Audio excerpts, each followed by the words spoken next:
नमस्कार साथियों, इस वीडियो में बात करेंगे रंगमल सभ्यता के बारे में। रंगमल सभ्यता राजस्थान की प्रमुख सभ्यताओं में इसका नाम है और इस सभ्यता को समझेंगे, इससे जुड़े क्या क्या तथ्य हैं। सबसे पहले बात करेंगे इसके स्थिति की कि रंगमहल सभ्यता कहाँ पर स्थित है। तो रंगमहल सभ्यता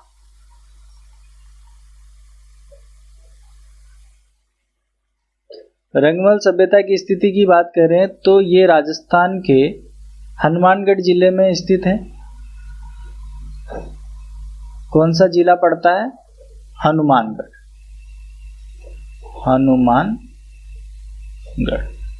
अगर मैं राजस्थान के नक्शे की बात करूं तो ऊपर वाला जो उत्तर वाला भाग होता है वो इस तरह का होता है।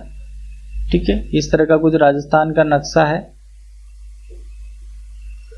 तो यहाँ पर ये वाला जो जिला है सबसे ऊपर ये है हनुमानगढ़ जिला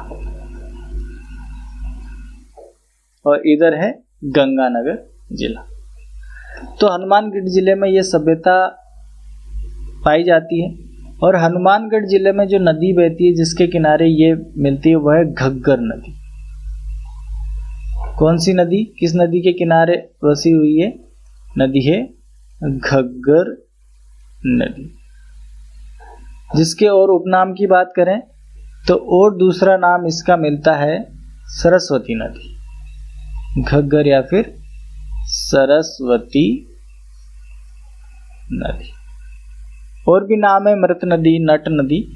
तो हमें ध्यान रखना है कि रंगमहल सभ्यता हनुमानगढ़ जिले में घग्गर नदी के किनारे बसी है। अगर इसके कालखंड की बात करें कि ये कौन से काल की सभ्यता है तो लगभग 1000 ईस्वी पूर्व से 300 ईस्वी पूर्व की ये सभ्यता मानी जाती है।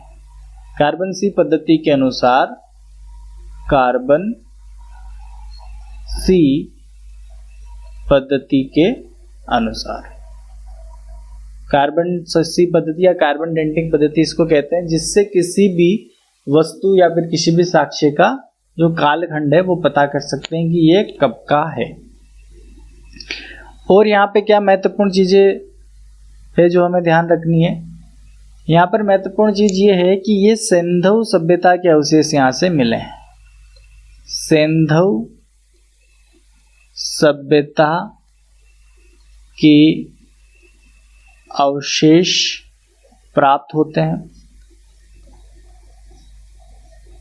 ठीक है, और क्या यहाँ पे विशेषता है कि कुषाण कालीन सभ्यता के अवशेष भी यहाँ से प्राप्त होते हैं। कुषाण कालीन सभ्यता के अवशेष, कुषाण कालीन सभ्यता के अवशेष भी यहाँ से प्राप्त होते हैं। तो रंगमहल सभ्यता हनुमानगढ़ जिले में एक सभ्यता है जहाँ से हमें कुषाण कालीन सभ्यता के अवशेष प्राप्त होते हैं। और क्या चीजें हैं कि यहां से जो मरण मूर्तियां मिली है, मरण मूर्तियां, इन मरण मूर्तियों पर गांधार शैली की छाप है। गांधार शैली की छाप, यहाँ की जो मरण मूर्तियां प्राप्त हुई है उन पर गांधार शैली की छाप बताई जा रही है। और क्या विशेषता है यहाँ की? यहाँ की और विशेषताओं की बात करें तो यहाँ पे वासुदेव चौहान कौन है? जिन्होंने अजमेर में चौहान वंश की स्थापना की थी। तो वासुदेव चौहान जो है उनके काल के सिक्के यहाँ से प्राप्त हुए। उनके काल के सिक्के यहाँ से प्राप्त हुए। वासुदेव चौहान कौन है? अजमेर में चौहान वंश के संस्थापक हैं। उनके काल के सिक्के भी यहाँ से प्राप्त हुए हैं। कुछ पंचमार्क सिक्के भी यहाँ से मिले हैं। पंचमार्क सिक्के या फिर आघात सिक्के भी इनको कहते हैं, ये यहाँ से प्राप्त हुए हैं। और कनिष्क राजा कनिष्क प्रथम व कनिष्क तृतीय, कनिष्क प्रथम और कनिष्क तृतीय के काल के सिक्के भी यहां से मिले।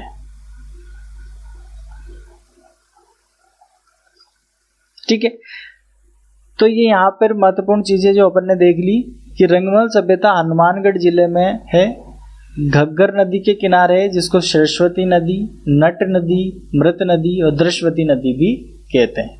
मृत नदी भी इसको कहा जाता है। अगर इसके कार्बन सी पद्धति के अनुसार कालखंड की बात करें तो 1000 ईस्वी से 300 ईस्वी पूर्व का कालखंड यह बताया जाता है। सिंधु सभ्यता के अवशेष यहाँ से प्राप्त हुए हैं। कुषाण कालीन सिक्के यहाँ से प्राप्त हुए हैं। कुषाण कालीन सभ्यता के अवशेष मिले हैं। मरण मूर्तियां मिली है जिन पर गांधार शैली की छाप है। ठीक है, वासुदेव चौहान के समय के सिक्के मिले हैं। वासुदेव चौहान कौन है? अजमेर में चौहान वंश के संस्थापक। ठीक है, और अगर ये बात करें तो पुराना जो महाभारत का समय था, उस समय जो रंगमहल था ये योद्धेव गणराज्य की राजधानी था। योद्धेव गणराज्य की राजधानी हुआ करता था। योद्धेव गणराज्य की राजधानी हुआ करता था रंगमहल। ठीक है, अब यहाँ पे सारी बातें हमने जान ली, पर यहाँ पे ये नहीं देखा कि उत्खनन किसने करवाया। तो उत्खनन जो करता थे यहाँ पे वो थे डॉक्टर हन्ना रीड। डॉक्टर हन्ना रीड, डॉक्टर हन्ना रीड ने यहाँ पे उत्खनन कराया, जो कहाँ के थे? स्वीडन के। ये आते हैं स्वीडन के, इनके द्वारा यहाँ पर उत्खनन करवाया। तो ये रंगमहल सभ्यता है कि प्राचीन टिले से कुषाण कालीन राजस्थान के ग्राम्य जनजीवन के साक्ष्य मिले हैं। रंगमहल सभ्यता सरस्वती नदी के कांटे पर स्थित है। सरस्वती नदी को और किस नाम से जानते हैं? घग्गर नदी के नाम से। घग्गर नदी, नट नदी, मृत नदी, ठीक है, दृश्यवती नदी, दृश्यवती नदी, ठीक है, और ये इसके बहुत सारे नाम। यहाँ पर जो उत्खनन कार्य वो किसने करवाया? डॉक्टर हन्ना रीड द्वारा। हन्ना रीड ने कार्य करवाया 1952-54 में। ठीक है, तो ये स्वीडिश थे, स्वीडन के थे। तो इनका जो यहाँ पे उत्खनन करवाया वो किस अभियान के तहत करवाया? Archaeological expedition to India. Archaeological expedition to India. ठीक है, कुषाण शासकों के सिक्के यहाँ से प्राप्त हुए हैं। मिट्टी की मोहरें प्राप्त हुई है। वासुदेव चौहान के समय के सिक्के प्राप्त हुए हैं। ठीक है, रंगमहल योद्धेव गणराज्य की राजधानी था। तो ये सब क्या है? यहाँ पे महत्वपूर्ण तथ्य हमको ध्यान रखना, और ज्यादा कुछ है नहीं इस सभ्यता में। यही महत्वपूर्ण चीजें जहाँ से प्रश्न आने की संभावना सबसे ज्यादा होती। तो ये आपको समझ में आया होगा। अगर ये समझ में आता है तो वीडियो को लाइक जरूर करें, अपने दोस्तों के साथ शेयर करें और चैनल पर ज़्यादा से ज़्यादा लोगों को जोड़ने का प्रयास करें। धन्यवाद।